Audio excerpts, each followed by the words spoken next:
ஆண்டுகளுக்கு மேல் பழமை வாய்ந்த அருள்மிகு பாலசுப்பிரமணியன் திருக்கோவிலில் 7ஆம் ஆண்டு வருட அபிஷேக விழா நடைபெற்றது.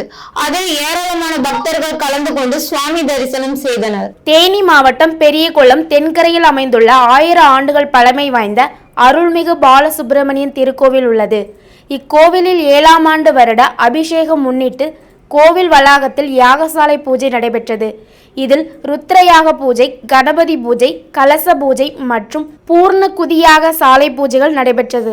அதனைத் தொடர்ந்து ராஜேந்திர சோழீஸ்வரர், அறம் வளர்த்த நாயகி, பாலசுப்பிரமணியர், வள்ளி தேவானைக்கு சுவாமிகள் பால், தயிர், பன்னீர், சந்தனம், இளநீர், மஞ்சள், குங்குமம், பல வகைகள் உள்ளிட்ட பல்வேறு திரவிய அபிஷேக பொருட்கள் கொண்டு சிறப்பு அபிஷேகம் நடைபெற்றது.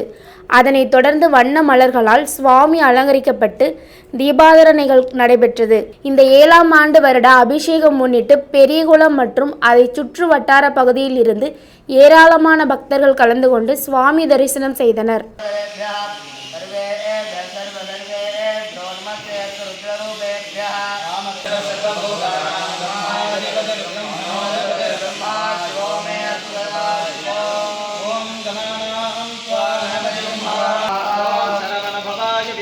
शक्तिहस्ताय धीमहि